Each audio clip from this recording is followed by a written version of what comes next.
Welcome to the Bad Girls on Business, the podcast that makes business more fun so you want to do more of it. Here are your hostesses with the mostesses, Jenny Bellinger, Virginia Muskies, and Michelle Nedelec. All right, everybody, welcome back to another episode of the Bad Girls on Business podcast. I'm Virginia Muskies, the referral diva, and I am here today with my co-hosts. Jenny Bellinger, your direct sales dom, helping you whip your business into shape. And Michelle Nedelec, your mistress in business, helping you get it up and keep it up. And of course, we're talking about revenue and profit. Amen, sisters. We are here to help you build your business, giving you a whole lot of business savvy with just a little bit of sass. And today we are super excited because Stephen Morris is with us, and he is a brand, culture, and leadership advisor, an author, a speaker. And over his 25 plus years in business, he's worked with more than 3,000 business leaders at 250 plus global and regional companies, including Samsung, Sony, Habitat for Humanity, Amazon, Robert Wood Johnson Foundation, and the NFL. His upcoming book is entitled The Beautiful Business, and it focuses on how businesses of all sizes can build harmony, belonging, and magnetism through their brand and their cultures. His previous book is entitled The Evolved Brand, Why and How to Build a Brand with Soul and Humanize Your Marketing. And through his widely read blog with over 25,000 subscribers, and he is a contributor to publications, and he writes about the intersection of brand, culture, leadership, and innovation. Steve is also an artist, an outdoor enthusiast, a surfer, and a beekeeper. And you can learn more about his work at Matter Consulting, and we will pop that link into the show notes at the end of this episode. So, Steve, welcome to the Bad Girls on Business. Thank you so much. Is it safe to say I'm excited to be here? That is what we go for. Totally. That is what we go for from the very beginning. So, I will be honest, I'm a little nervous, so be gentle, gals, but I know we're going to take it all the way and have a lot of fun with this. So bring it on. So Jenny does have a safe word that she uses on her podcast. So Jenny, did you want to go ahead and offer Stephen a safe word just in case? It's a really good idea because when somebody says, yes, we're all in, we want to make sure we are all on the same page. So if the word meatloaf comes out of your mouth or any of our mouths, we must stop, because I would do anything for love, but I won't do that. So that is our safe word. It just makes it fun. And how often does meatloaf come up in a business conversation? Virtually never. So It's a great safe word. So we're going to start with that. We're going to start there. All right. So Steve, starting there, tell us where you come from. Well, I have a funny story around the safe word. It's so random, and obviously none of this is prepared. I met Meatloaf one time, and it connects to your first question, which is where am I from? So I'm born and raised in Delaware, Wilmington, Delaware, and I spent my summers in college and graduate school, waiting tables, tending bar, down at the beaches in Delaware, which is where I met Meatloaf. He and his family were having lunch, I think it was like a late lunch at a place called the Rusty Rudder, just kind of a famous bar and grill down in Dewey Beach, which is totally just a party town. And so I met Meatloaf there, and this was obviously after all of his big hits and that kind of thing. And it was like an empty restaurant, probably seats on a very busy night, a couple hundred people. And it was like me and a couple friends, and then Meatloaf and his family and like one other table. And so we got to talking with Meatloaf. We introduced ourselves, and totally, totally chill dude. Really, really kind of fun to hang out with. So doesn't to surprise answer me your at question, all. That's awesome. Born and raised in Wilmington, Delaware, bounced around a bunch of East Coast cities, Washington, D.C., New York, Boston, and Philadelphia before I migrated out to San Diego, California in the early mid 90s, which is where I live now.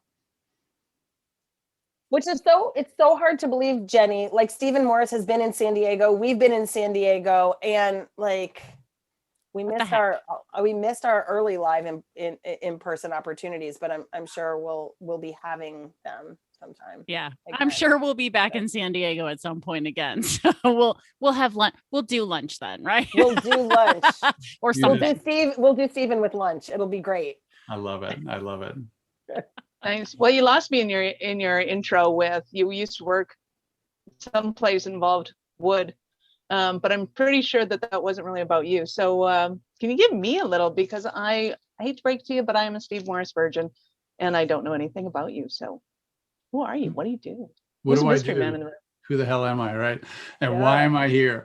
So, what I do primarily is I'm a consultant and advisor to businesses around the country and some across the pond, as they say over in the UK. And what I do is I step into organizations, CEOs, business leaders tend to hire me. And what they're looking for is to take their business to the next level. They've typically found that they bumped up into some type of ceiling of their growth, or they've had, some issues with, competition coming into their space. And they really want to take their business to the next level. And so I help them identify the heart and soul of who they are, what they do, kind of expose that into the leadership team through the CEOs or the leadership team's perspective, infuse that and bring language into that, into the culture, and then ultimately tell the outside world. So most of the world calls that culture work or business strategy that connects to culture work, but it's also brand work. So, brand inside out is culture that meets an external representation of what the organization is all about. So I tend to be kind of like a psychologist, a spiritual psychologist, if you will, for businesses and business leaders. Again, helping them identify what their heart and soul is, why they're really here, why they're really looking to change the world, and then infuse that within the culture so everyone becomes ignited in that cause, and then ultimately tell the outside world. Because only once the culture is really on board with those things, then the outside world can really live up to and really understand what the integrity of the organization is all about. So Steve, in my experience with corporate America, there are a lot of inhibitions about this kind of work, right? And being in this sort of work. So what are some of the challenges you find about getting businesses culture naked so that you can do what you do? Yeah, the lucky thing that I get to experience is that people come to me. It's when people feel vulnerable about certain things, it's really hard to convince people of something. And so really what they have to do is they have to raise their hand. They have to have a readiness, a willingness to step forward and say, hey, we're ready to take this business to the next level. And by the way I work, we're also ready to be open and vulnerable to expose the sort of soft underbelly of the organization so that they can actually discover what that is. Because sometimes it's our weird, it's our oddities, it's those things that kind of a lot of society tends to see us as unusual. It's actually those things that turn into our unique genius. So like you think about how, like a company like Apple is positioned, they're just a strange organization. And now all of a sudden, fast forward 30 years later, now that they're the biggest, largest capped company on the planet, I think they're still first, maybe Amazon's first right now, but everyone's trying to emulate them. But the problem with that mindset is that you can't emulate somebody else's awesomeness. And so what I try and do is help them identify what is your secret sauce, what is your unique weird, so that we can turn that into sort of a superpower. And, it takes them like raising their hand, stepping forward and say, let's go all in on this and let's double down on our unique genius. Sometimes we call that the weird, which I love too. So in doing that, so people are coming to you, right? Yeah. They're raising their hand saying me, how do they know you exist? How are they finding you? How do they know that they can raise their hand and come to you? Have you utilized this process on yourself to get yourself in front of other people? Or how do you get people to raise their hand? Because all of us as entrepreneurs are going, shit, I want that. Yeah, thought leadership. I write prodigiously, and I write a lot of content, both for my blog, which I send out once a week. I've got 25,000 plus subscribers and a very strong opt-in rate. And, you think about the pool of people that would sort of encompass, and that's more business than I could ever handle. And so, luckily for me, I've got typically a line of business people waiting to get work with me. But the reality is, putting thought leadership out there and putting your point of view and tone of voice. So point of view is, here's what I believe and here's what I think is really important in the world, and trying to tell people something that's valuable to them, which is why I call it thought leadership or content marketing that's valuable to them. And it's really a strong dose of generosity. Like, I give away so much stuff in my thought leadership or in my blogs that all of a sudden people say, wow, this dude's not only generous, but I really like the way he thinks. And I like, we want to bring that thinking into our organization. And I tend to take a lot of chances in my writing. I write about some things that people normally wouldn't talk about, like the heart and soul of a business, or the intersection between a leadership's personal life and their business world, and how do we integrate those two things together. We tend to, in corporate America, want to check ourselves at the door, and there's this whole mythology of, don't bring your whole self to work. Well, that's total BS. Everybody knows that's BS. So if you turn that around and invite the best part of them forward, and if I can show up and be that in my writing, then people step forward and say, hey, this dude's got something going on. And so that's typically how it works for me. Writing books helps, speaking on stages helps, doing beautiful podcasts like this and letting the world know about some of my weird thinking helps. But it's really those things. And I just kind of stick to my knitting in that realm. I love it. All of a sudden I'm thinking Paulina, right? Like Paulina Tenor. I don't know if you know who that is, but she's a massive, she helps people find non-equity funding in the UK, like UK startups. She's done over 300 million pounds, but she's also a shibari model, and she's a burlesque artist. Oh, that's awesome.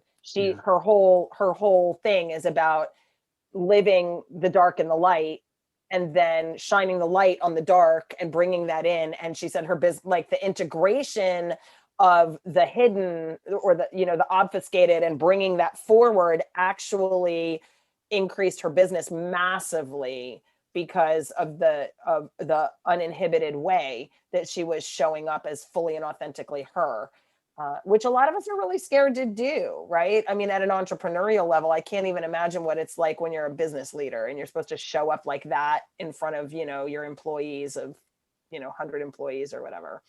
Yeah, how do you introduce that? I'm sorry, go ahead, Michelle. No, I was just going to say, so how do you introduce them to that? Because I know as an 80s child, it's the whole stuffed shirt, blue suit, red tie. Like, how do you bring personality into that without terrifying everybody and going, no, not that much? Yeah. Well, there is a point where you're being over vulnerable, right? So you start sharing like, weird stuff in your life and, stuff that people might not want to hear, kind of thing. Yeah. So, I think I introduced that by trying to be as honest, open, and vulnerable as I can in my work. Like, even in my writings, like I talk about artistry in the bio that you read at the introduction here. I'm a fine art painter. I'm a beekeeper. Like, I've written articles on like what bees can teach us about cultural life, or about business strategy, or about how to collaborate as a team.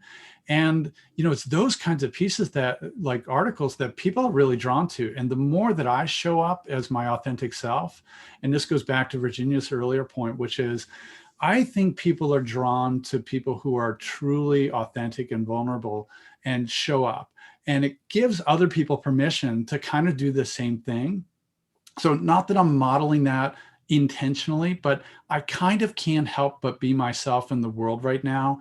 And I think by me being my own self and showing all sides of myself, within, reasonable exposure, so to speak, it actually invites people who are kind of interested in doing the same kind of thing. And they might not be exactly where I am right now, but they want to get there. And sometimes you can see, somebody else's example of courage and how you can step into that particular light.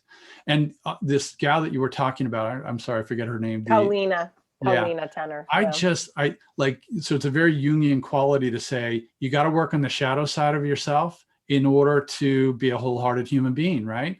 There's no such thing as wholeheartedness when you haven't brought your whole self and examined your whole self and brought that out into the world. And so I think by the writing that I do, I model that, and it invites, like-minded people who are very interested in that kind of thing. We all know likes, right? So when you model a certain behavior, it actually attracts people who are interested in that. Nice. And do you find that it's mostly the Fortune 500 companies that see competition as kind of cutthroat, that are going, okay, we're willing to do anything, we got to go do this thing? Or is it the smaller businesses? Is it newer setups? What are you finding is more open? Yeah, I think the tendency that I see is that the publicly held companies tend to see the world as competition. So I talk a lot about what game of business are we trying to play here?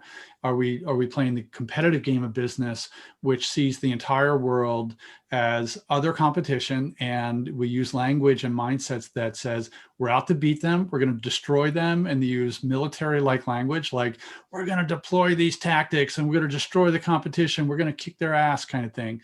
Or you can say we're in the love-based business, or we're in the cooperation-based business, or we believe in the abundance of the universe, and we're going to work with all those cooperative forces and maybe even team with some of our competitors to make our business even better.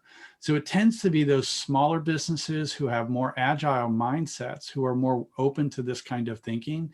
And it could be a small, from a startup to my biggest client is still in the billions of dollars. And they tend to have that particular mindset. But those companies that are publicly held, they're measured by quarter to quarter profit.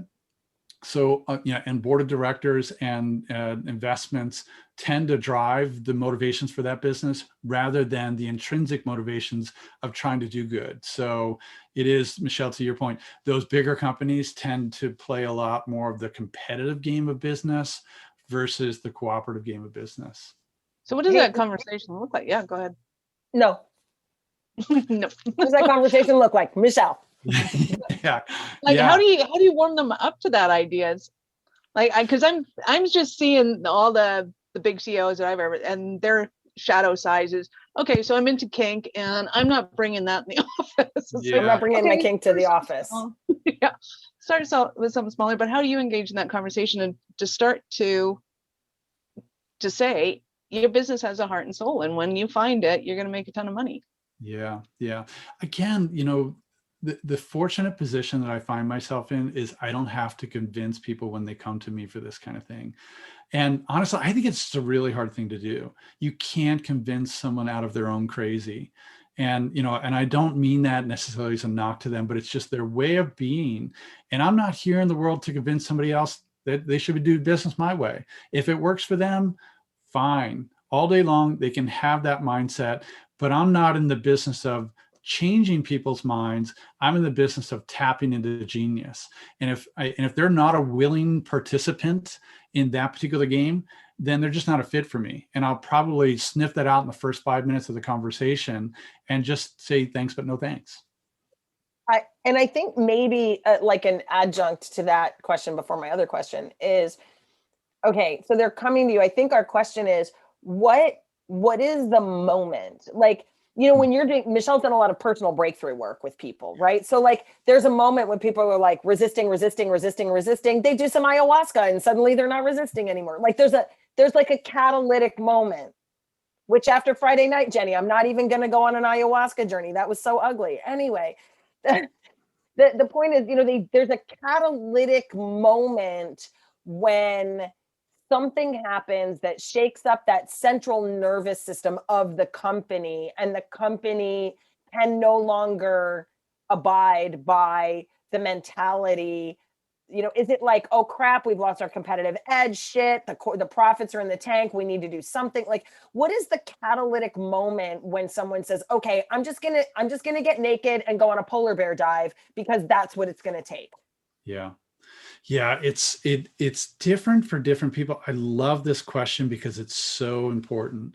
a lot of the people who come to this realization have had some crisis, be it a personal crisis, and this could be like, divorce or the death of a child, or, some other type of personal catastrophe that maybe they had nothing to do with and just life happened to them, or their business hit some type of wall, or they just stepped in this massive pothole and they're not gaining the traction that they once were. They're not heading in a direction, and they tend to put their head above the canopy at that point and say, really, is all this profit the only reason that we're doing this?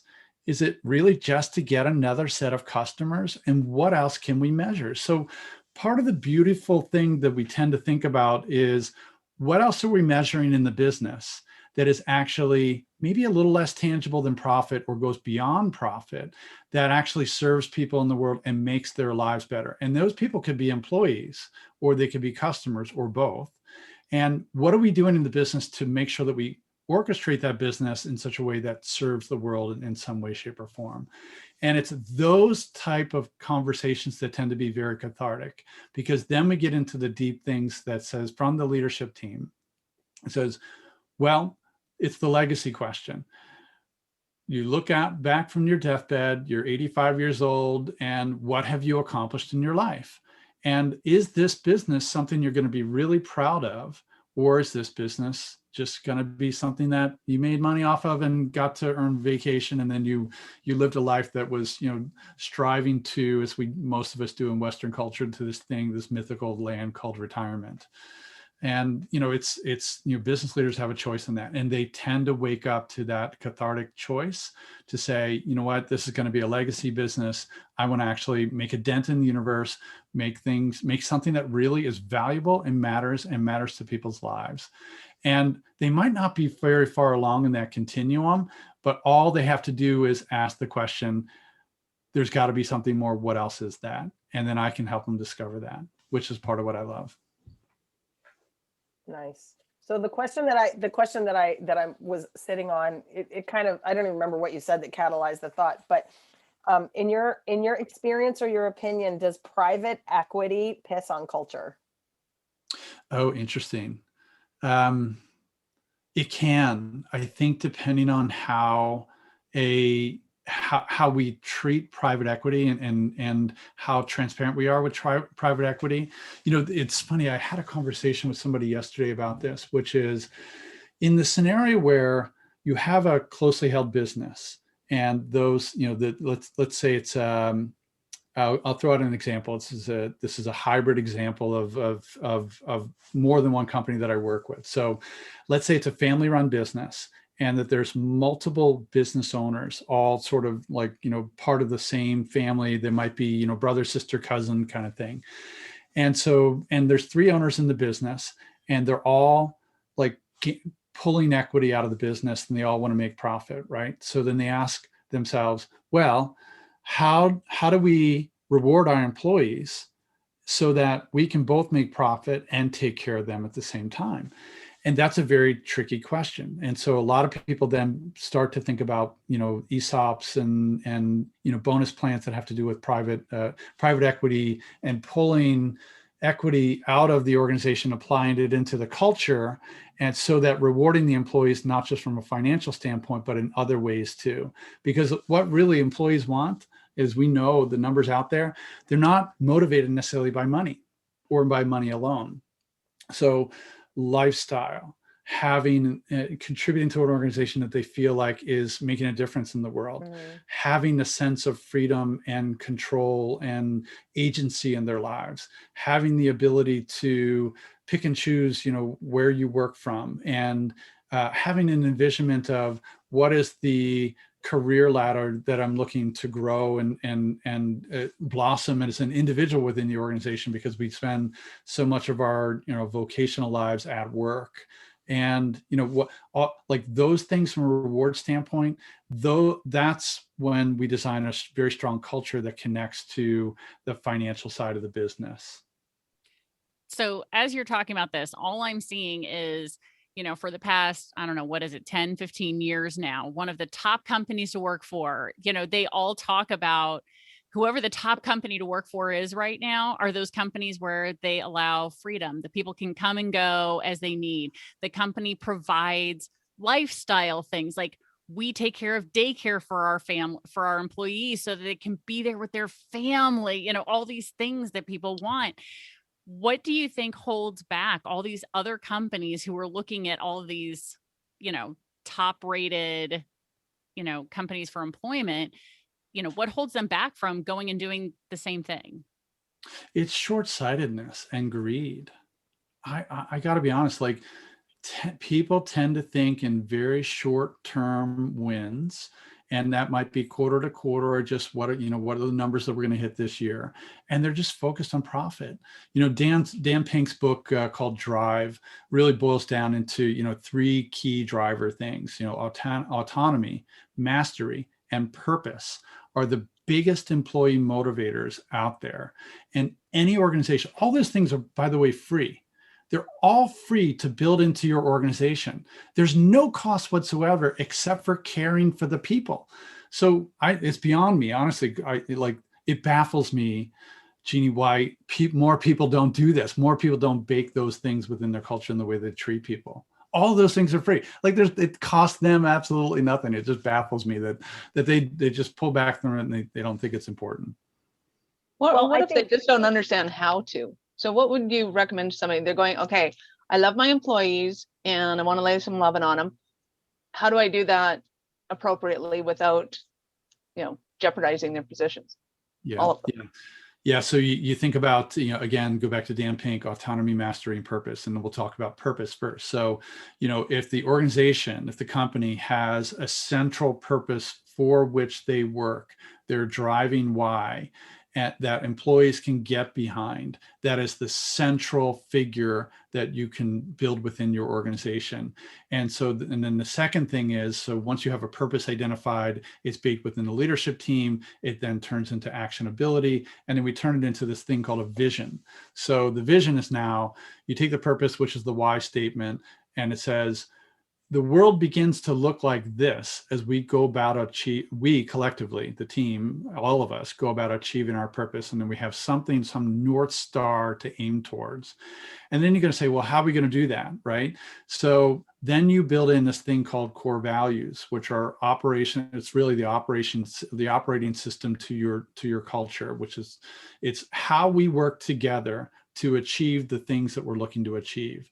And then when you bake in this sense of autonomy, so that me and my position, me and my role has enough self-management autonomy, and I have the opportunity to grow in my job and profession, you have then mastery. I can keep improving in the ways that it taps into my own unique genius. And you can build a culture that does this and taps into the intrinsic nature of individuals.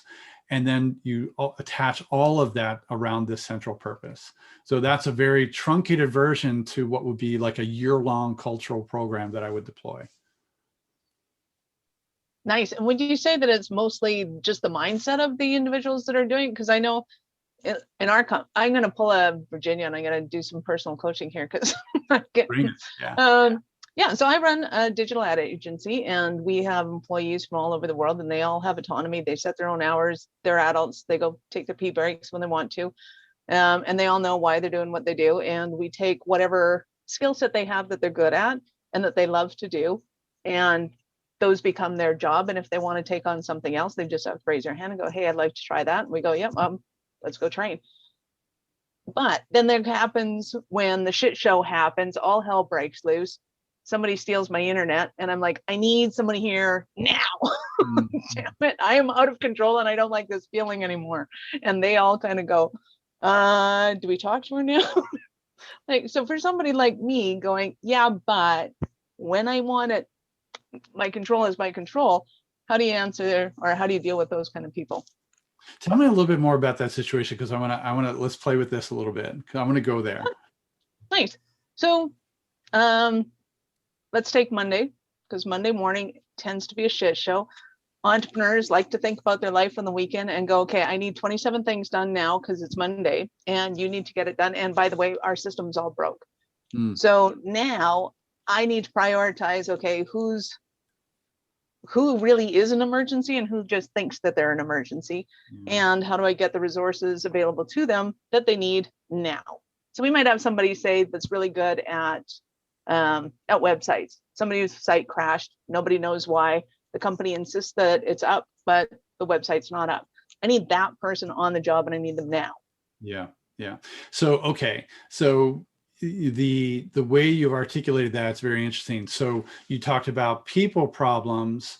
People tend not to be problems unless, until they're focused on what is their priorities, right? So, instead of dealing with the fires that are going to naturally happen on a human basis, life happens to all of us, shit happens, the internet goes out, all that kind of stuff, right? Instead of that, even though, like, okay, without internet, you can't really do any work, especially if you're a virtual team. So that's, now that's a technical crisis that you can't even, like, you have to address that before you can even address what are our priorities this week and who is responsible for living up to those priorities. And, then it's like a turn of shared responsibility. Team members do certain things or are responsible for doing certain things in order to achieve the work at hand. So the interesting thing about, we talked about freedom, for instance, right? If we want employees to have a sense of freedom in what they do, the other side of the coin to freedom is responsibility, right? So you cannot have freedom unless you step up to your responsibilities in your job role and function. And so in order for that to happen, they need to understand what that job role and function is and their responsibilities. And they need to raise their hand and say, yes, I can do this. I'm skilled enough to do it. I have the resources and all that I need to do it. Now that the internet's back on, assuming it's back on, right? But they have to step up that responsibility, because if they don't, then you have to take away their freedom, and then all of a sudden the culture that you intended goes away. So then, unfortunately, those people either need to be trained into how to take responsibility or shown the door. Maybe this is not a right fit for them. Nice. Well, and you just gave me 500 ideas, because of course, well, if you're not going to be there, then who's second in command? Who do you trust the most to be able to do your job when you're not there? And, have you told them, I'm not going to be here at this time. If something happens, can you be there? Knowing full well that Monday is going to hit. And so, yeah, I'm loving that conversation of not only watching their front end of where do I want to go and what do I want to be, but also letting them be responsible for their back end and going, like, who's got my back when I need it?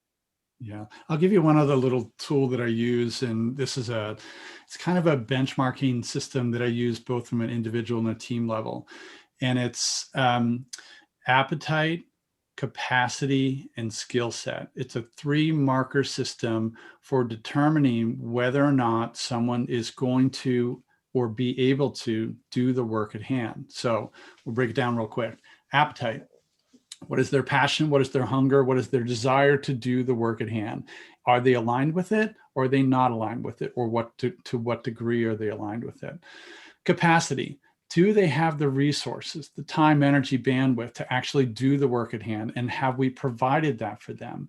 If we give them an unreasonable deadline, then all of a sudden, we know what's going to happen. The stress is going to go high and the quality is going to suffer. So is that fair to them?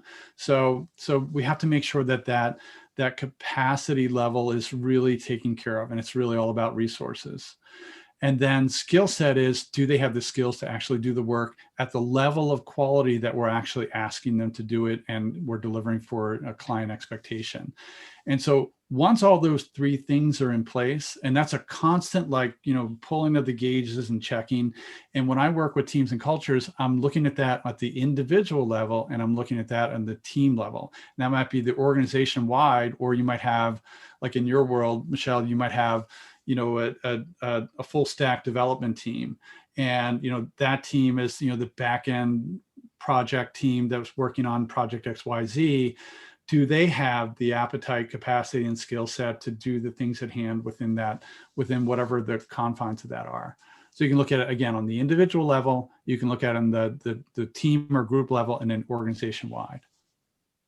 So that brings a question for me, Stephen, and it's a weakness that I have because I'm in the process of moving from sort of entrepreneur into enterprise leadership, which I think it's a huge challenge, right? Because you've got this sort of consensus bias where you just think everybody thinks like you and they know what's up in your head, and so you end up having you have these or yeah, you have these mismatches, or that people call this is a pen and some people call it something else, like.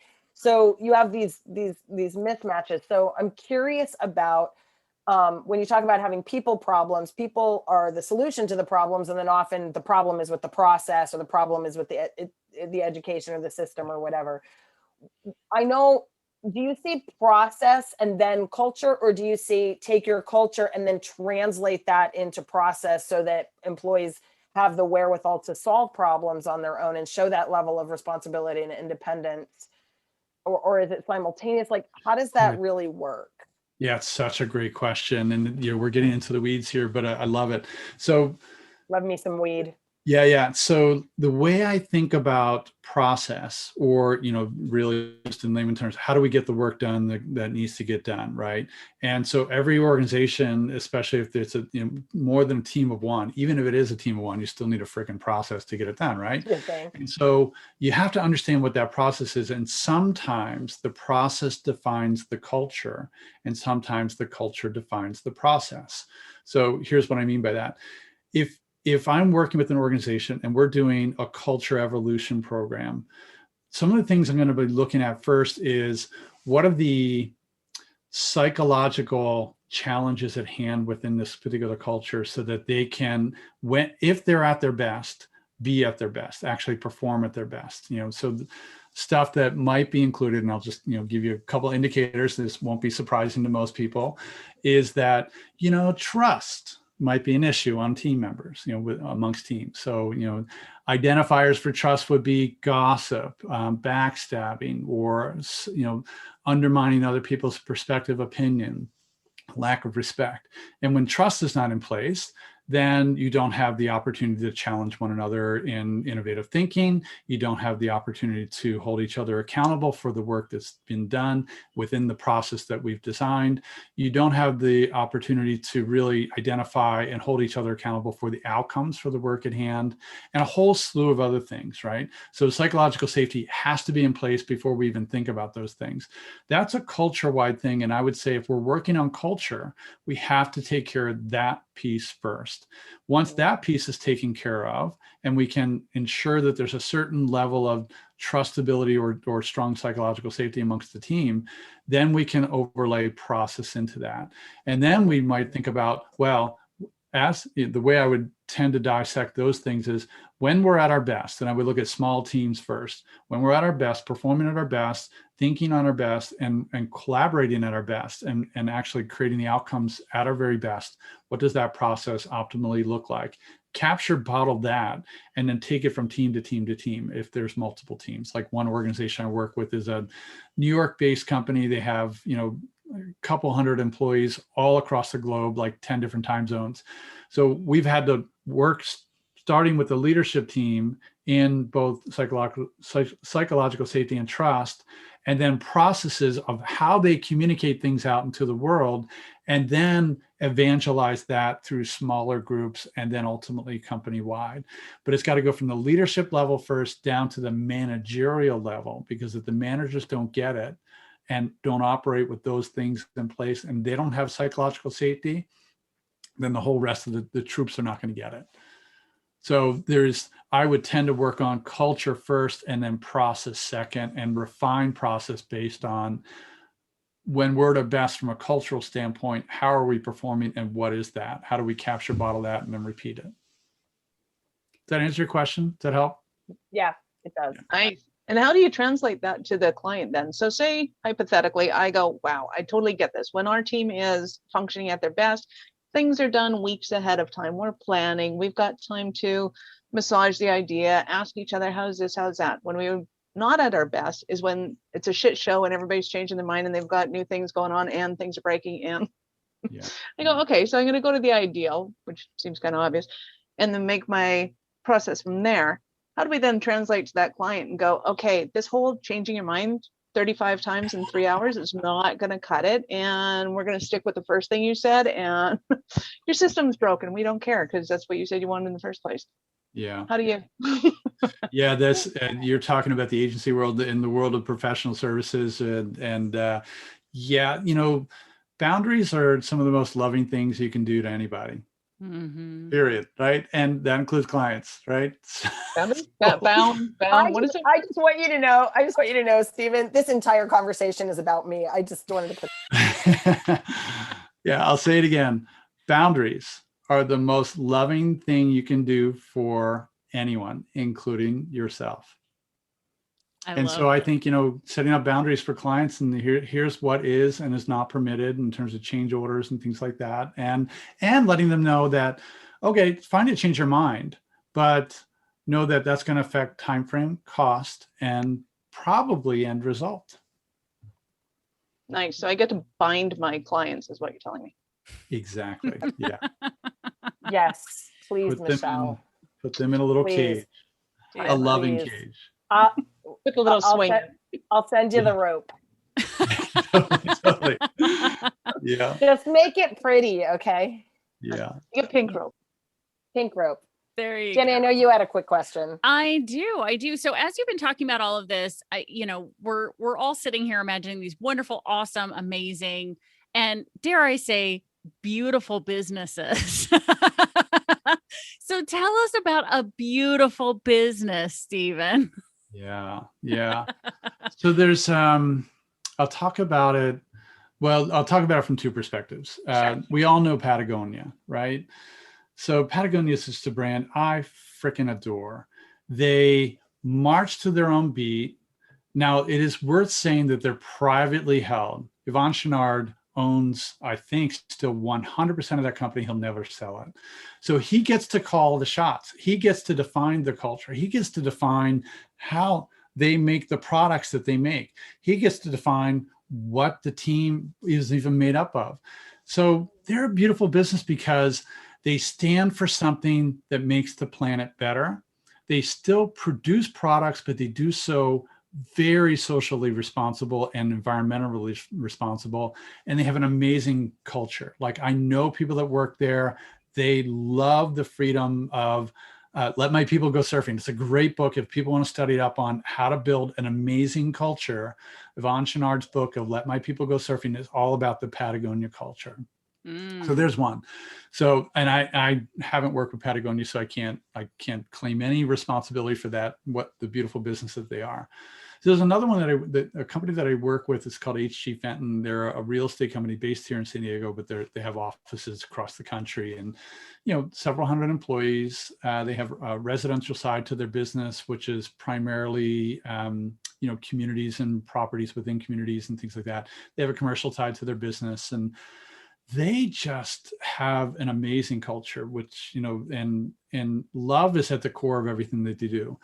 And what they're constantly thinking about is, how do we build communities that people really want to be in? And then they back channel everything that they do so that they're serving this end customer, including how they, which is a lot of the work that I've helped them with, how do they identify, interview, vet, train, on board, and then journey an employee for H.G. Fenton through their entire process.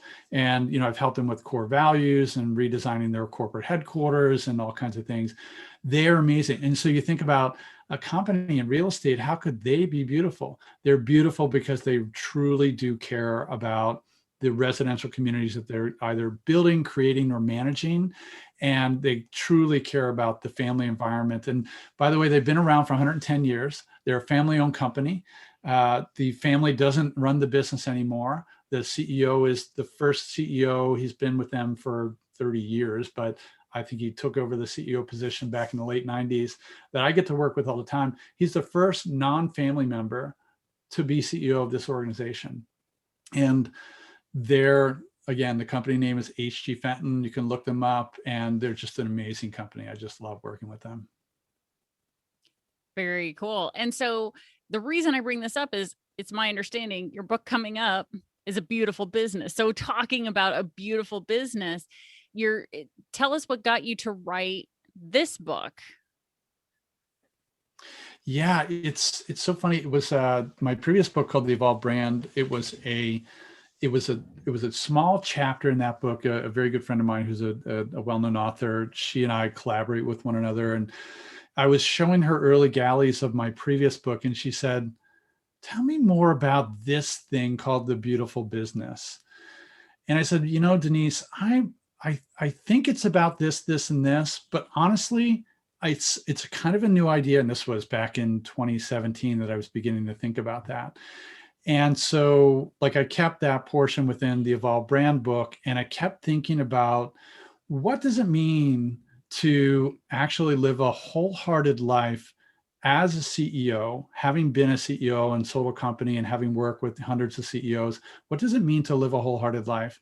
And then how do you take kind of this version of what I call human artistry and infuse it into the leadership position, and then ultimately into the organization and across everything that the organization does, how they think, what they feel, how they treat everybody involved with it. And so The Beautiful Business was born out of sort of that early thinking, but it kind of, in a weird way, as I began to dissect it, it fuses everything together of my background in history. So I'm a fine artist. I'm trained as a psychologist in undergraduate school. I understand enough about sociology to understand how teams and systems work together, not just on individual level, but on the systemic level. And then I'm trained as a designer and in business as well. So The Beautiful Business really fuses all those things together. And just so happens that the Japanese aesthetic philosophy around beauty has to do with things that are in line with the laws of nature, things that have harmony and symmetry. And so I pulled from a lot of the thinking of those philosophies and infused that within this upcoming book called The Beautiful Business. Oh, that's awesome. And when do you anticipate this book coming out? It should be late September. We're thinking the last week of September, the first week of October. Yeah. Okay. And of 2021, we want to make sure. No, this year. Exactly. Yeah, 2021. Yeah, podcasts are evergreen. So people might be listening to this in future years and going, "Oh, I should go find that book because it's out by now." Yeah. Yes. And I have to say, I highly recommend anything that Stephen Morse does, because he is not only a genius, but he's a Renaissance guy, and just one of the most giving souls that I've had the privilege of getting to meet. So Stephen, thanks so much for being on here. We're going to do quick takeaways, and then we have the naughty quiz. So Michelle, you, my dear, got some good insights. I saw your pen moving, lady. I saw your pen. So why don't you go ahead and start us off? Pages of notes. Oh my God, that was brilliant. That was awesome. Thank you very much for catering to my every women need. I appreciate that. You did very good job. Did he take good care of you? It's my pleasure. Thank you. We just had a moment. Michelle just had a bizgasm. I love business gasms. The culture defines the processes. Sorry, I'm Canadian, so I want to say processes. It's a process. That to me was, because to me, culture is epically important. I understand from years of business, all the companies I've ran, culture runs the business. And if you don't think you have a culture, you're delusional, and your people are going to be falling left, right, and center, and you're not going to have a business anymore. So I love putting that first, and that helps me also to define my boundaries and go like, this is what we're doing, this is how we do it. And because I'm in the sales for the company right now, I'm giving myself permission right now to, when I'm doing that sales talk, that I'm incorporating, this is our ideal client. This is how we function the best. This is when people love on us and we love on them, and everybody's happy. And if you don't like the idea of planning ahead, well, then there's these other people that love to charge by the hour in emergencies. You go deal with that. That's nice. So yeah, I love it. Thank you. And that was awesome. Cool. Yeah. You're very welcome. Jenny B. Yeah. All right. Well, I also took copious notes, but I think my biggest takeaway, the one that applies most to my business, because I'm in the world of direct sales, network marketing, MLM, was the appetite, capacity, and skill set, because that is absolutely something that plays into these women, these moms who are coming into a business and they've never done business before. So that appetite piece, they all have the appetite. It's the capacity and skill set that eludes them and makes business difficult for them if they're not willing to learn and go into that. So that appetite, capacity, skill set thing was just, oh, that was totally yummy for me. Love that. Was that yummy? Love that. Thank you Jenny? so much, You are Stephen. very I welcome. loved it. I love, I'm so glad I get to edit this, because then I can listen to this again and then listen to it when it comes out live. Amen, sister. Awesome. And for me, Stephen, I think, and this isn't the first time that I've gotten this. It's not Virginia's feeling. first time. It's not my first time with Stephen. Stephen and I have been together many, many times prior to me bringing you girls in to the experience of his awesomeness. For me, it's just permission to non-conform. So I am by nature, I am more like Paulina Tenor. I've got a dark side and a light side and a shadow side, and I'm really not afraid of any of them when I'm in and of myself, by myself, on my own.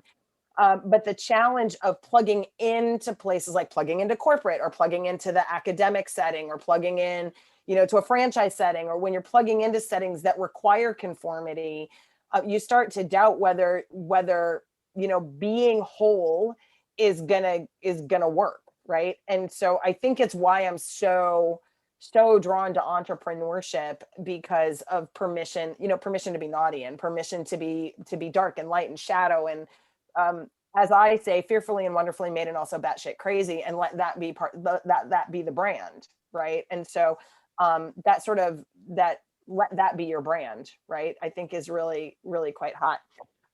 So for me, that's really the big takeaway. But now we want to put you to the test. Okay. So we're just going to ask you to make some choices and let us know who you really are. Okay. We'll see if you're one. We'll see if You're you're calling one out of- my one weird, of aren't us. you? I'm calling it out. All right.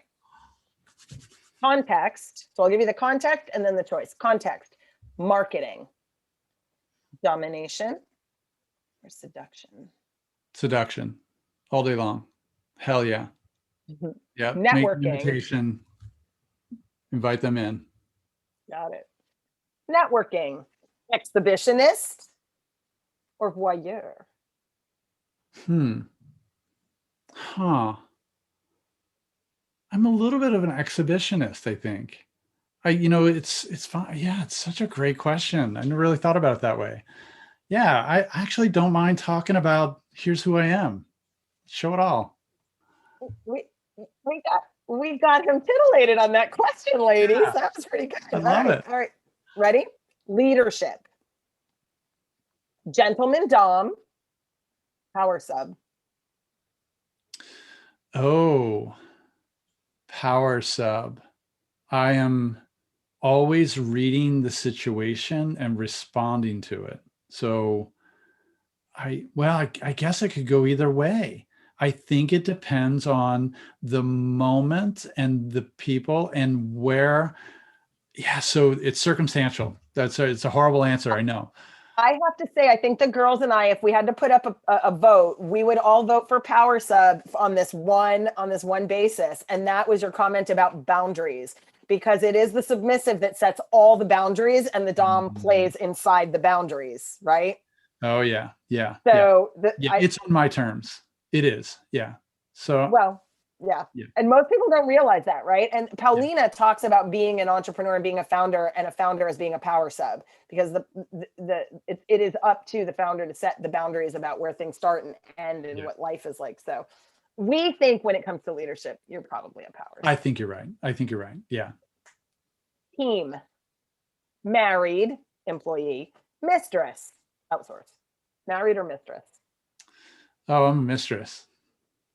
Yeah. Michelle's like, huh? I find that interesting. That's going to be fodder for another podcast because about how you create culture with outsourcing. So, but Yeah. we don't have time to do that today. But entrepreneurship, Mhm. monogamy, or polyamory? I tend to be a loyalist in life, so very monogamy. I tend to focus on in my entrepreneurial ventures. I tend to focus on just doing what I'm really driven to do and what I think I'm good at. Although in my personal life, I play with all kinds of other things, as you know, with beekeeping and surfing and riding motorcycles and all that kind of stuff, and painting. But that all feeds into who I am in my work world, and vice versa. Wow. Lovely share. So thank you for that. I'm going to turn it over to Jenny. Jenny, take us out. Well, Stephen, we really, really thank you for being here, sharing your expertise, sharing your insight into this world of branding, culture, and processes. There you go, Michelle, just for you. So thank you for being here. We really appreciate you. Well, thank you so much. This has been a ton of fun, and I welcome further conversations. And I hope it was valuable, not just for all of you, but for the listeners out there. And I love the setting that you guys set. Very safe. Good thing we didn't have to drop the safe word at all. But it's been just a joy and a pleasure to hang out with all you guys. Oh. Well, we're all power subs, so it's kind of really all about us. And listeners, we hope you had a really good time, but this was us getting off on us. Like that's all about us. I love it. Very true. Very true. Well, listener, you guys all know how this goes. If you want to connect more with Stephen, you're going to check out our show notes. As long as you're not driving, click on the episode, scroll up just a little bit. We're going to have all of Stephen's social media handles, website, a way to get his book or pre-order it. If we have a link to that, we'll have that in the show notes. And also, you guys know if you want to connect with any of us, whether it's the referral diva, your mistress in business, or the direct sales dom, you're going to go to badgirlsonbusiness.com. And don't forget to look for that little Easter egg we have hidden somewhere on the website for more access, more gifts from each one of us. So thanks again for being here today. And remember, stay tuned because we have another badass episode on its way. Thank you for listening to the Bad Girls on Business podcast. Don't forget to check the show notes for any links mentioned in this episode and for additional contact information about the guest or our hostesses. If this show got you going, we'd love to hear about it when you subscribe, rate, and review the show on Apple Podcasts or wherever you get your podcasts. Can't get enough of the direct sales dom, the referral diva, or your mistress in business? The Bad Girls have hidden their gift for you at badgirlsonbusiness.com. When you find the Easter egg, use the password BGOB to unlock your treasure chest of goodies.